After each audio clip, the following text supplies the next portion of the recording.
دوستو مولانا طارق جمیل نے شہباز شریف کی دھلائی کر دی، پولیس کو بھگا دیا۔ اس وقت اتوار کے دن 24 نومبر کو فوج اور پی ٹی آئی کارکنان آمنے سامنے آ چکے ہیں اور شدید نعرے بازی شروع ہو چکی ہے۔ فوج کے سامنے پی ٹی آئی کارکنان اور پولیس کے درمیان شدید مزاحمت کا سلسلہ شروع ہو چکا ہے۔ اس حوالے سے شہباز شریف کی زیادہ وویلا کرنے کی ضرورت نہیں۔ مولانا طارق جمیل نے شہباز شریف کے حوالے سے بڑا بیان جاری کرتے ہوئے کہا کہ مولانا طارق جمیل نے کہا کہ تھرڈ امپائر ان کی پشت پر ہے، کیا انہیں بھی توسیع دی جائے گی؟ یہ ایک بہت بڑا طاقتور گروپ بن چکا ہے۔ الیکشن سے عمران خان کی جماعت کو باہر رکھنا اور پارٹی کو اڑا دینا انہی کی کوشش تھی۔ اسی طرح انہوں نے عدلیہ کو بھی مکمل کنٹرول کر رکھا ہے۔ حمزہ شہباز سے موقع ملا رہے ہیں اور میں نے تمہیں ہزاروں دفعہ روکا کہ اپنی جان کا سودا نہ کرو، تو نے ایمان کا سودا بھی کر دیا، جان کا بھی۔ آج کے بعد تیرا میرا تعلق ختم ہے۔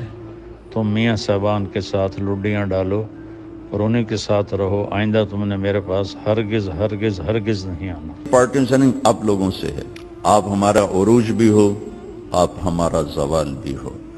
زوال ان چار دیواریوں سے نکلتا ہے اور پوری قوم پیش آتا ہے، عروج ان چار دیواریوں سے نکلتا ہے اور پوری قوم پیش آتا ہے۔ جس قوم کے جج کا عدل خریدا جا سکتا ہو، جس کے قلم کو خریدا جا سکتا ہو، جس قوم کے جج کے قلم کی قیمت لگتی ہو، جس قوم کے وکیل کو بھیڑ بکریوں کی طرح بیچا جا سکتا ہو، خریدا جا سکتا ہو، اور پھر اس کے بعد قلم کی بھی قیمت ہو، پیپر کی بھی قیمت ہو، اور پولیس کی ایف آئی آر بھی بکتی ہو، تو ہم پاگل ہیں جو ہم عزت کا خواب دیکھیں؟